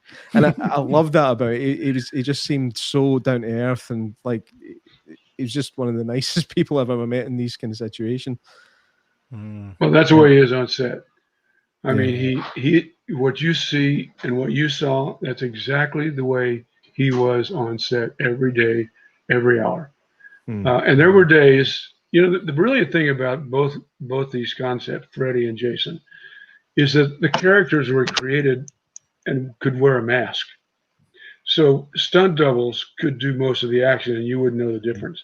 Yeah. The difference with Robert Englund and Freddy Krueger is that he had a great stunt double who did all of the big action sequences, but you couldn't cut into a close-up with the stunt double because you didn't have Robert Englund's eyes. You know, even though they weren't his eyes, you didn't have his. There was something about his persona that he created that was, without it, Freddy didn't exist. And there were days, honestly, where he worked 24 hours a day. Because the way we worked on Freddy versus Jason is that we'd work 24 hours, we'd work 12 hours, and then at night the second unit would shoot 12 hours. But Ronnie, I mean, Englund would be in makeup for 4 hours before he even got to set. Wow. And that meant 4 hours in the chair and then 12 hours of shooting and 2 hours of getting out of makeup. So in order for him to go home at night, he maybe would get 6 hours of sleep. In the meantime, second unit needs him because they needed his face and he'd have to say, no, this is not the way you do it. This is the way you do it. I mean, this is why he got the big bucks for this character. There is a reason he didn't get enough.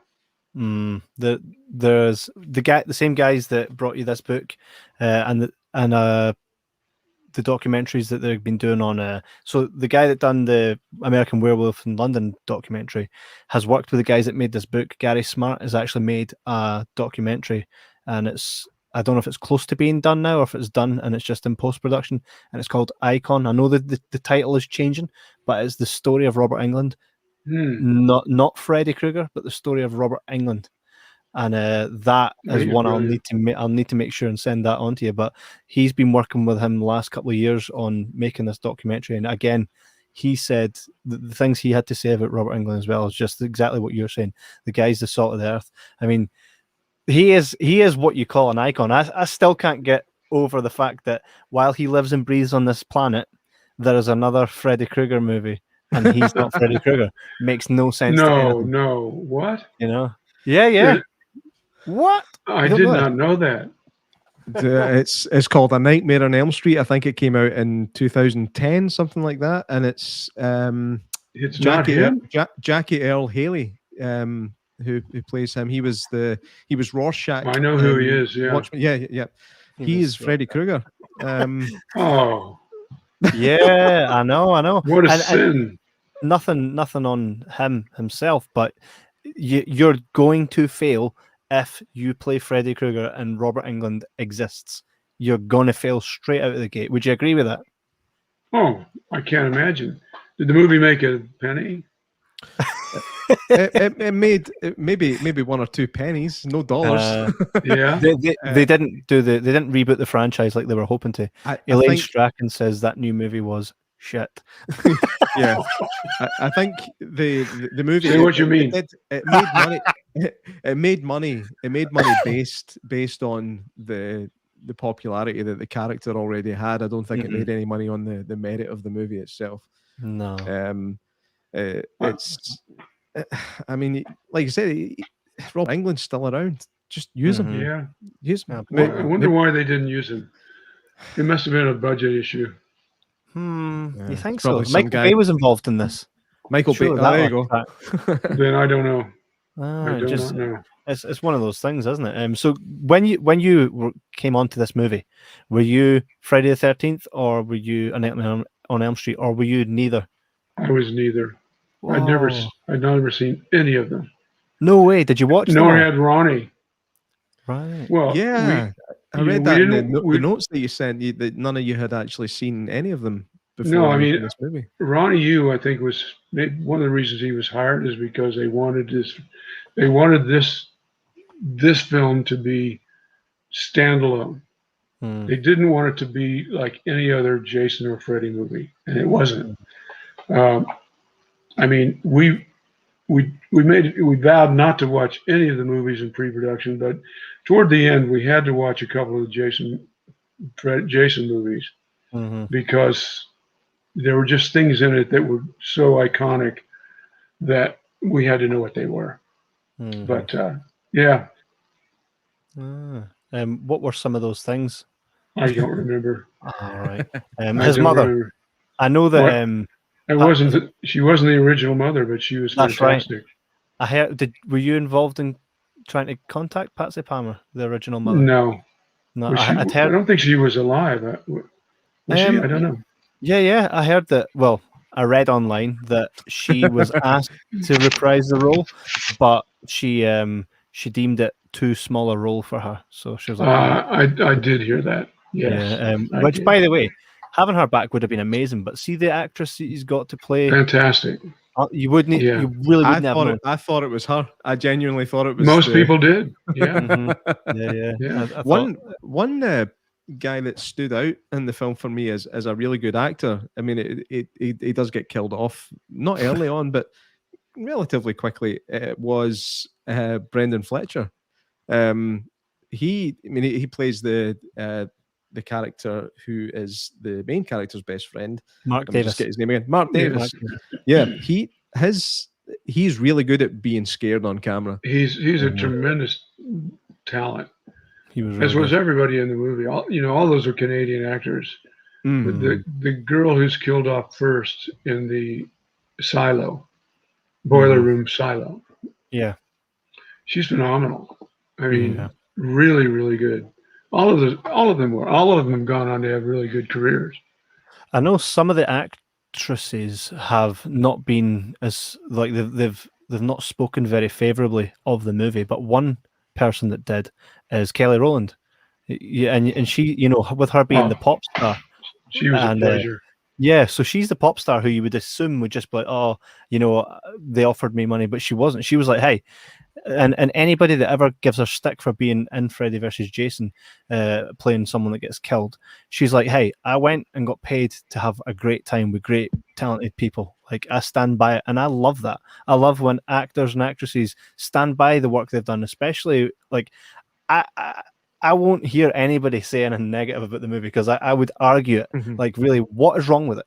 And I've read about all the other ideas there were for this movie, that 10-year, and I think the one that was made is Freddy's not going to win, Jason's not going to win. You cannot have a clear winner, right? No, you can't. What better way to do it than the way it was done? And by the way, that last scene was not shot until 6 months after we finished the movie. because they couldn't decide if one of them won. And it was actually shot in Southern California, and Ronnie wasn't there, and I wasn't there. Yeah, Wow. it was easy to do, but it was not part of the script.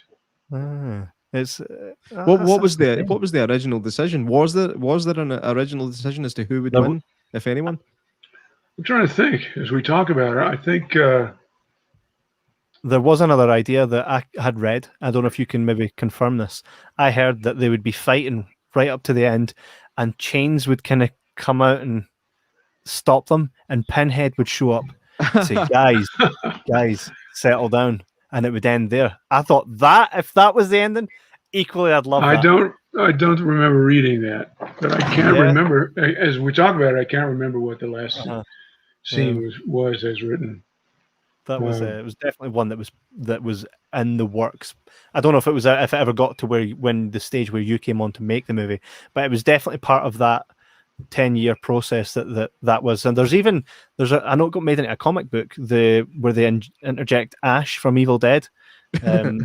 That's a comic book, and I wouldn't hate that. And I think a fan-made movie, like there's a fan-made movie with Ash in it as well, which is quite funny. But yeah, there was talk about that as a sequel. Do you not think in 2021, right, or in the next 3, 4, 5 years, see if you got all those 80s, 70s horror legends and made the Expendables of horror legends? Tell me that would not sell. Hell, seems like it would. I'll pay for it now. Like the movie poster already exists. That we previously interviewed an artist called Victoria Glightly who does these amazing pop culture portraits, and she did one that it was a mock-up of all the kind of 70s and 80s killers. You had Jason, you had Freddy, you've got Michael Myers. I think Leatherface is in there as well, and it's just this amazing collage of them all together. And I don't know, maybe a movie like that could work. I don't know. On YouTube there are a lot of clips. I'm not sure what you call them, where people take scenes from all the movies and they put them together as though it's a movie. Yeah. And they call it Freddy versus Jason versus Ash, and they put who know. I didn't know the difference. I thought they made that movie, but they're very creative. I gotta say. Yeah, I know it's insane the amount of talent, but that is amazing. We've got a comment here says, "Oh my God, that's a movie idea." I mean, it is. It's very straightforward. Who wouldn't want to see like a series of movies that bring your favorite characters back? I think there's money to be made in there. I think it's more a studio issue, isn't it? Buying the rights and stuff. It is. It's a totally studio issue. Poor Kelly was sad when she died. Said no one ever. No, I'm only kidding. Speaking of challenges, though, I got to say the last 10 minutes of the movie, probably the most challenging thing I've ever made. All the work at the dock and the fire, and the stunt work was unbelievable. We almost, it was so dangerous. The special effects in that movie were so complicated. Special effects is in explosions and fires, that we were lucky that we didn't have anybody hurt throughout the movie, and we almost did. We had a lunch break when we were shooting that, and we had propane in that water because that's what we lit the water with. But a lot of that propane formed under that dock, and we're all eating lunch, and we hear boom. It had exploded right under that dock. I mean, if somebody'd been there, it could have been a very serious, deadly accident. But that's the kind of challenges that movie had, particularly at that point in the movie. Can you imagine if that happened, like when they were actually filming? Welcome to my world, bitch! And she goes, boom, and then it becomes one of those lore. That really happened. That actress really died. But what was it? The Twilight Zone, same kind of thing. Oh God, yes. I tell you, that would have been crazy. Yeah. John Landis still famous for the line he did in the funeral about John. What's his name that died making it? I'll get it for you right now. Yeah. Gosh, great actor. He was in combat for all those years. But in the eulogy, Landis said, "But you know what? He would have been proud because we got the shot." I I've remembered it. His name was Vic Morrow. Yes, Vic Morrow. Vic Morrow. I didn't get the chance to look it up, but it just came. Yeah, we got the shot. Yeah, I mean, I think. Can you imagine anybody saying that? Yeah, John Landis. He would have been proud. We got the shot, even though he lost his life. Wow. So you, my friend, are cancelled. Another thing about Freddy versus Jason, which we've kind of talked about lightly, is the fact that, I mean, we got Robert Englund, which is, of course, but Kane Hodder, he obviously, if you're not a big Jason fan, if you're not a big fan of the franchise, it makes no difference to you. Jason's just Jason. But for the diehard fans, Kane Hodder was not in the movie. And did you say that you had did you deal with that yourself when it came to Kane Hodder, or was this something that was already in place? Well, I didn't personally deal with it, but Ronnie just said, I want a new Jason. I mean, I want somebody that's bigger and scarier. And he had nothing against Kane Hodder. He hadn't even seen Kane Hodder. He'd never seen a movie, but he wanted his version of that character. And we found him in Vancouver in Ken Kersinger. I mean, Ken Kersinger was when he got his makeup on, and his wardrobe. He came onto the set the first night he was in wardrobe, and he came up behind me and said, "Hi, Doug." I turned around. It scared the shit out of me. I'm not kidding. In his costume, he stood 6'8". Wow. And it was the most, I don't even know a word for it. But he was great in the part, and he sold the part. I feel bad for Kane Hodder and the fans, but at the end of the day, it was Ronnie's movie, and that's what he wanted to do. Absolutely. You know? I can totally see it. There's something to be said for making him bigger. I mean, Rob Zombie did it with Michael Myers, and for me, it worked. I think Rob Zombie's Michael Myers is very big and imposing and terrifying, even before he gets the mask on. Exactly. So I think it can definitely work. It's just circumstance and who's making the movie. I suppose that's it. Well, I watched the movie, as I told you before we started, again last night, just because I wanted to I wanted to have it clear in my mind.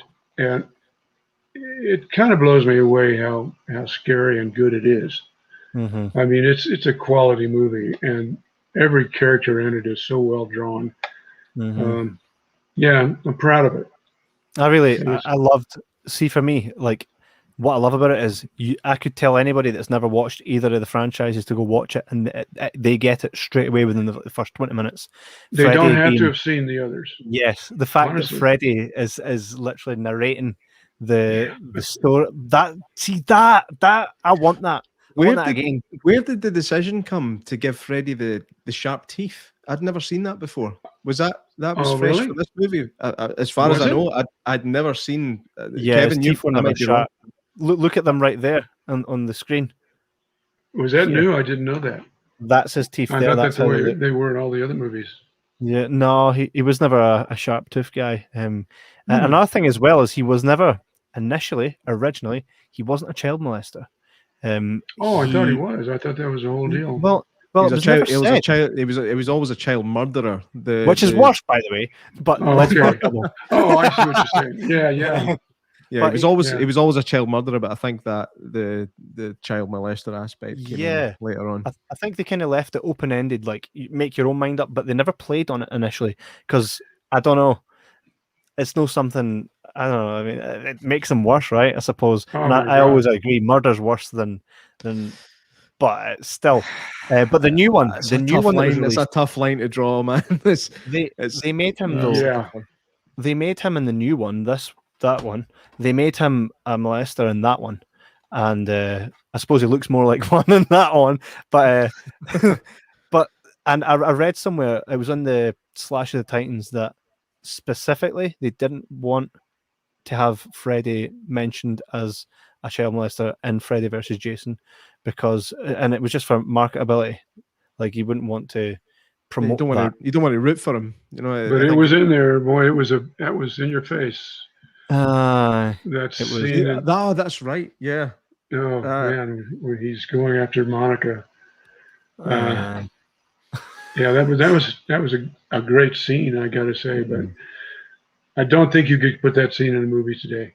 I really don't. No. He's very terrifying, Yeah. Freddy Krueger. And I think the David and Goliath works because you can root for not that you can root for Freddy, but you can believe Freddy can win, because as much as Jason's just bold and I'm going to cut you and keep coming for you and cut through you, Freddy's he's more strategic, and Yeah. he plays with you. He plays with his food before he eats it, so to speak. Jason's a killing machine. That's it. Yeah. Freddy Krueger is a brilliant. You know, he's a whole different realm. You just know he's the instigator when it comes to if two of them were to actually team up, it would be Freddy calling the shots. Which it is in this movie. Yeah. I think they got that. You guys got that spot on. Remember the pinball scene? Yeah, you know, I actually laughed out loud at that, but it was so funny. Just kind of just bouncing him off everything he can possibly. That was some brilliant CG, by the way. Yeah, it was really, really well this, done. This film was nearly 20 years ago now. Need to, I know, that's insane when you think about it. How quick the time's passing. Feels like yesterday. When the movie came out, did you feel any backlash because of the Kane Hodder thing? Did you personally deal with any of that, or was it I just didn't personally deal with it, but I did hear a lot about it. You were aware of it. It was an issue. Yeah, but not an issue the studio cared about. It didn't have any. It had no effect on the movie. I mean, you know, opening weekend we did $36 million, which was huge, and it was at that point no one cared. About who was in it. What was the budget on the movie? Can you remember roughly what the budget was? Well, because we did it in Vancouver, it was about $32 million. This is 20 million. This is almost 20 years ago now. And we made it with all those incentives that I told you about. Yeah. If we made that same movie today, it would be, I got to say, at least 50, probably 70. For a horror movie, that's phenomenal. That's a lot of money to it was a lot of money then. Yeah. That was the biggest budget Freddy movie up to that point. That's mad. We got a couple just last questions here. We've managed to keep you for 2 hours, which we can only thank you. And I agree with that last comment, by the way. Hey, I agree with that last comment. They were both bad. I totally agree with that. Oh, absolutely, yeah. I think I didn't mean to diminish Jason as a character. He's a badass. Yeah. He pretty much killed Kevin. Oh well, he didn't kill Kevin Bacon. That was his mother. That was his mum. His mum killed Kevin Bacon. Another common misconception, which is good that she's been included as well. That's what I said. I love when that started and you get a bit of the background from them both. Not too much for you to go, what's going on, but enough to go, hey, this is kicking it off the way it should be. Sorry, Doug, when you watched it last night, did you have a favorite scene or a favorite kill that kind of stood out to you? Like, oh, that's fun. I've always thought the boiler room scene was so brilliant. All parts of it. I love the scene. I love it. I love the part of it when Jason becomes a little boy on the floor. I just think visually, it's so stunning. The whole sequence and all the underwater stuff we did. He goes back to his house and he opens the door and there are all the bodies floating from his past. It's those scenes really brought the movie home to me. Really, I think the film it deserves some more kind of examination when it comes to artistic merit, just based on stuff like that. I mean, the part where you're talking about Jason turned into a little boy, kind of shivering on the floor. That it made you feel bad for him. It was my God! Yeah. Why? That's the only. I mean, that and the scene when you actually see what happened to Jason in Camp Crystal Lake. You know, goes back to the origin story. You know, you almost sympathize with him, even though he's killing everybody. That you get it. No, I totally agree with you. When I speak to people, I talk a lot about those scenes. Yeah, I like they use the same Jason that you see at the end of the first Friday the 13th. Like, it's not like they've tried to get too artistic with it and change how he looks. That's the kid that jumps out of the water at the end of the first one. And another really cool thing about the Jason Voorhees thing was initially one of the original scripts was written that Freddy worked at Camp Crystal Lake and was the one that drowned Jason. Initially, it says Really? it's in Slash of the Titans. So it obviously changed a lot before it ended up in your hands. But this was one of those things. And even in I guess I read that. I didn't know that. In the dream sequence, Freddy, he's on the. They kind of hint at it when they look up at the lifeguard, and he's like, ha ha ha. So they did kind of hint at it in the movie, yeah, which is insane. So before we wrap this up for you, Doug, do you have any, like, have you got long lasting friendships that began on that set, and did you have any really cool, funny stories with the cast that you'll always remember on that set? Because like this is one of those movies that will last forever, and the stories that go on behind. You know, not a lot of funny stories on that movie, just because of the intensity of making it. Mm-hmm. Yeah, I mean, it wasn't a movie where people, laughed and joked. Mm-hmm. It was everybody was there to do an almost impossible job. Every actor in that movie had a role that was incredibly difficult to do, both emotionally and physically. Mm-hmm. So, unlike next Friday, no, there weren't a lot of laughs. No, that could be next Friday the 13th. Yeah. Yeah. Could you imagine? Oh my God.